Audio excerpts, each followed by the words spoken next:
Sergio exige que Julieta quitte sa maison immédiatement, car il veut être un homme libre, pour récupérer Alicia. Julieta l'avertit qu'elle ne la jettera pas comme un vieux meuble, qu'elle ne la traitera pas comme la bonne, qui, après l'avoir mise enceinte, l'a jetée à la poubelle. Sergio précise que c'est une décision prise, et qu'elle doit faire ses valises, pour retourner dans son appartement. Et qu'il ne compte pas rater l'occasion en or qu'il a, de revenir avec la femme qu'il aime. Sergio lui assure que son fils ne manquera de rien. Julieta est d'accord là-dessus, mais décide d'ignorer tout le reste, et réitère que la créatrice viendra dans une semaine, pour travailler sur la chambre de sa fille. Julieta commence à partir, et Sergio lui dit qu'elle a ce matin pour partir, pas plus. Le Cholo partage son bonheur, car il peut être libre, s'occuper de son fils, et il sera avec la femme qu'il aime. Karina est surprise d'apprendre la grossesse de Yuri, et le félicite. Yuri enregistre la preuve de l'innocence du Cholo sur son téléphone portable, et remercie Martin pour son précieux soutien. Elle demande comment il se comporte vis-à-vis de sa mère. Martin avoue, pas très bien. Et qu'Alicia a décidé de mettre fin à la relation entre les deux.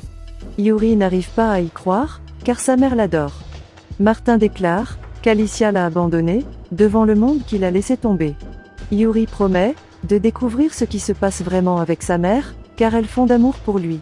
De plus, personne ne choisit de qui tomber amoureux, et ce serait un péché de fuir cet amour. Rebecca ne reconnaît toujours pas son fils. Et Fabian lui demande de la patience, d'attendre que sa mère ait un moment de lucidité. Puis l'embrasse. Moïse s'est enfermé dans son bureau avec Greta. Et elle veut lui offrir son enterrement de vie de garçon. Yuri essaie d'entrer dans le bureau, mais se rend compte qu'il a une assurance. Il frappe à la porte avec insistance, et il décide de cacher Greta dans la salle de bain. Julieta est déchirée, entre garder sa fierté, et quitter cette maison. Ou se battre de toutes ses forces, pour ce qu'elle considère comme sien. Julieta décide qu'elle n'ira pas. Sergio exige qu'il comprenne une fois pour toutes que la sienne est finie. Julieta lui crie qu'il ne sortira de là, que morte, ou avec la garde nationale. Sergio lui dit, s'il veut que ce soit de force, ce sera comme ça. Sergio appelle Yaya. Elle apparaît, et il lui ordonne d'aider Julieta à faire ses valises. Et dit qu'elle part aujourd'hui. Il précise qu'il avisera Emiliano, afin qu'il puisse monter les valises.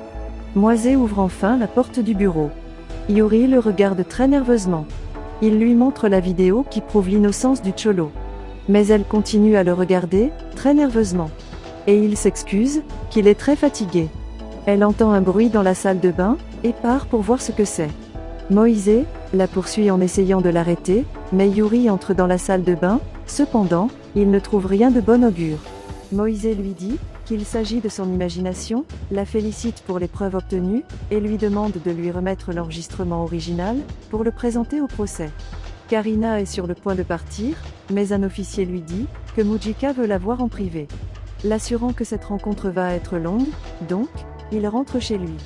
Le diable se présente à la maison de Carlotta. Et elle l'invite à dîner. Sophie se méfie un peu de sa visite, mais il lui tend des bonbons pour la distraire. Sofia affirme qu'elle n'a pas très faim, et qu'elle préfère aller dans sa chambre pour regarder un film. Elle emporte les bonbons avec elle. Le diable reçoit un appel de Martin, lui disant qu'il a un besoin urgent de le voir. Et lui demande où il se trouve. Le diable lui répond un peu nerveusement, et Martin suppose qu'il a affaire à un problème de jupe. Son ami lui dit de ne pas s'inquiéter puis de le contacter. Le diable avoue à Carlotta qu'il n'est plus là pour ses frayeurs, mais elle l'embrasse pour le rassurer. Miranda parle de la visite des officiers à l'école. Et le téléphone portable, qu'ils ont donné comme preuve, pour montrer que Nicole a distribué la vidéo. Yuri embrasse sa petite sœur, la félicitant pour sa bravoure. En cela, les cris de Julieta et Sergio se font entendre. Yuri interroge son père sur ce qui se passe. Il répond que Juliette quitte la maison. Julieta précise qu'il la jette dehors, sans s'en soucier qu'elle est enceinte. Sergio exige qu'il arrête de le faire chanter avec ça. Qu'elle doit comprendre que son temps est terminé, et que la seule femme, à part ses deux filles, qui a le droit d'être à la maison, c'est Alicia. Julieta lui crie qu'Alicia ne reviendra jamais vers lui. Et qu'il ne changera pas Martin Guerra, pour un vieil homme décrépit comme lui. qu'il est à 3 minutes d'être expulsé de la télévision, pour ses idées archaïques. Sergio lui dit que nous verrons. Et ordonne à Yaya, d'aller chercher Emiliano. Rulieta l'avertit, qu'il regrettera cette humiliation toute sa vie. Qu'elle le fera payer cher. Elle regarde Yuri et Miranda, déclarant qu'elle est très reconnaissante que sa fille ne vive pas avec eux. Que l'une est tombée amoureuse d'un criminel. Et l'autre ne voit pas au-delà de son nombril. Ils sourient tous les deux à ses attaques. Rulieta crie avec indignation sur Emiliano, pour qu'il ramasse ses sacs. Sergio, ses filles et Yaya sont heureux de la voir partir. Karina entre dans le bureau de Mujica, et il lui demande si elle a déjà vu la vidéo qui disculpe le Cholo, et si elle sait qui est le vrai meurtrier. Ceci le confirme, et précise qu'il s'agit du Toro Cruz, qu'ils ont bien gardé. Mujica lui dit qu'elle a fait un bon travail avec Gutiérrez, bien qu'il se consacre à lui désobéir. Il lui dit qu'aujourd'hui plus que jamais, il est inspiré pour lui donner sa promotion. Et commence à la toucher de manière inappropriée. Puis l'embrasser avec force. Karina se débat et le repousse. Elle est sur le point de le menacer s'il la touche à nouveau. Mais, il lui rappelle qu'il est le patron ici. Et qu'elle ferait mieux de ne pas délier sa langue. Karina part furieuse. Carlotta et le diable sont devenus intimes, elle est très heureuse, mais le diable s'inquiète de son amitié avec Martin. Il parle un peu, et il lui dit qu'Alicia et Martin se sont séparés. Carlotta est très intéressée et le diable le rend méfiant. Karina, Martin et Facundo se rencontrent pour discuter du comportement suspect de Mujica et le taureau, de ce que fait Gutiérrez à ce moment précis. Miranda parle à sa mère, pour la mettre au courant de ce qui s'est passé à l'école. Yuri se joint à la conversation, et lui annonce que son père a chassé Julieta de la maison. Madame Eva dit immédiatement à Alicia qu'ils doivent faire leurs valises pour demain. Alicia arrête sa mère. Madame Eva la demande pourquoi. Si elle a déjà abandonné le hippie, et Sergio a mis à la rue la pute. Julieta est très énervée, et se saoule à deux, dans son appartement. Mabé la supplie de se calmer, et d'arrêter de boire, à cause de sa grossesse. Julieta hurle à lui, qu'elle ne peut pas se calmer, parce que ce vieil homme sale, l'a chassée comme une salaud. Et qu'il l'a dit en face, qu'il aime toujours Alicia. Elle souligne à Mabé, que tout est de sa faute, parce qu'elle avait ses yeux sur Martin, même quand elle l'avait averti de ne pas le faire. Mabé l'a demandé qu'elle s'écoute. Elle la demande d'arrêter de faire semblant, d'être avec un homme qui ne l'aime pas. Et juste parce qu'il ne peut pas retourner auprès de sa femme, qui a eu un petit ami. Elle lui demande de se valoriser, et d'arrêter de chercher des coupables. Mabé lui rappelle aussi, comment elle a applaudi, quand Sergio a rebondi de la même manière, Alicia. Julieta la demande, de qui elle est l'amie. Julieta souligne également, qu'elle ne prévoit pas de retourner avec Sergio, car après avoir fini avec lui, il sera un chiffon d'homme, et que personne ne reconnaîtra le grand Sergio Carranza. Mujica dit au taureau, qu'il lui a enlevé une énorme ombre. Mujica souligne, qu'ils le rendent dangereux, parce qu'ils veulent sûrement savoir qui est son complice. Le taureau répond, que tout est de la faute de Martin. Et il envisage de l'achever. Mujica lui demande de se calmer, car il doit trouver un moyen intelligent de le neutraliser. Le taureau en a marre, l'avertit, qu'il compte régler ça à sa manière. Karina et Facundo demandent à Martin de faire attention, car le Toro Cruz est très dangereux, et qu'il l'a déjà identifié. Yaya donne les médicaments à Sergio, qui la demande ce qu'elle pense du retour d'Alicia à la maison. Yaya répond qu'elle n'aurait jamais dû quitter cette maison. Sergio lui promet qu'il fera tout son possible pour qu'elle revienne en tant la dame et propriétaire qu'elle est.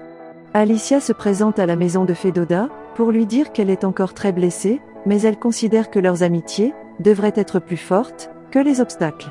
Et elle veut petit à petit la reconstruire.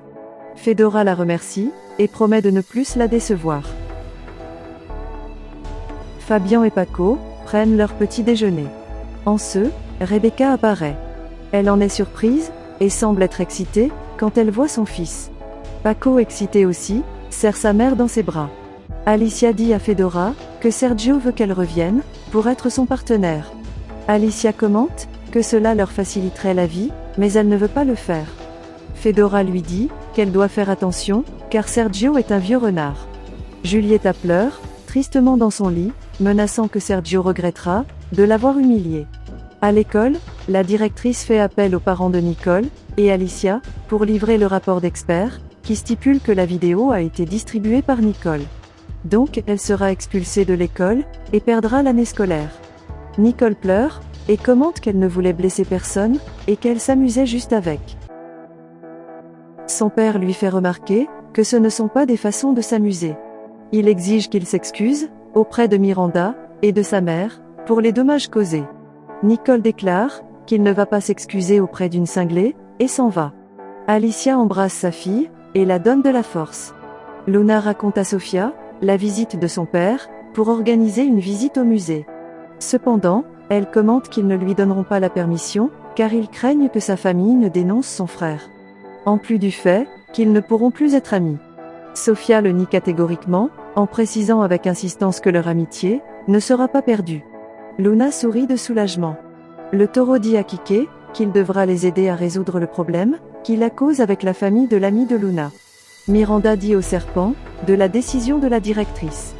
Le serpent commente qu'ils devront la célébrer. Miranda précise que ce n'est pas qu'il gagne et qu'elle perd, mais plutôt qu'elle a appris une leçon et elle ne se comportera plus comme ça.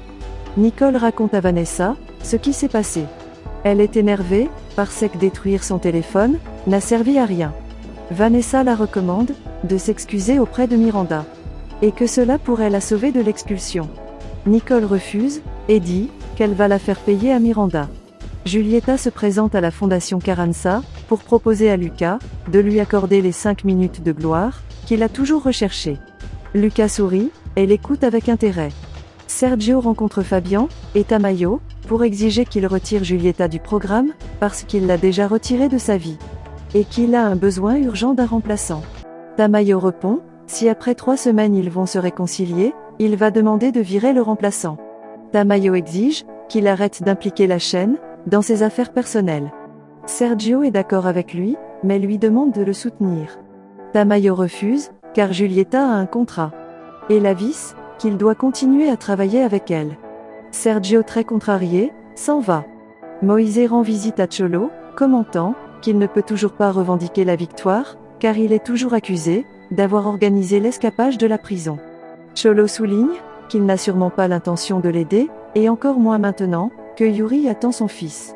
Martin se présente au ministère, comme Mujica l'a demandé. Martin lui demande ce qu'ils attendent pour attraper le taureau Cruz, s'ils ont déjà toutes les preuves dont ils ont besoin. Le taureau se présente à l'école pour chercher Luna. Il est accompagné de Kike. Luna neveuse lui demande ce qu'il fait là. Le taureau lui répond qu'il veut l'emmener manger les hamburgers qu'elle aime tant, et qu'elle peut même amener son ami. Sofia répond que son père ne va pas tarder à arriver. Le taureau lui dit qu'il peut lui demander de les retrouver. Luna, très heureuse, insiste pour que Sofia accepte. Julieta commence son programme à midi, abordant la question de la paternité et de la responsabilité. Et c'est un sujet qu'il voulait traiter dans l'émission du soir, mais son compagne a refusé. Elle commence l'interview avec Lucas, en lui questionnant sur son origine. Lucas l'explique qu'il est un bâtard de fils, d'un homme très important, qui doit toujours rester caché. Julieta lui demande comment s'appelle son père. Lucas déclare à la télévision nationale qu'il s'agit de Sergio Carranza.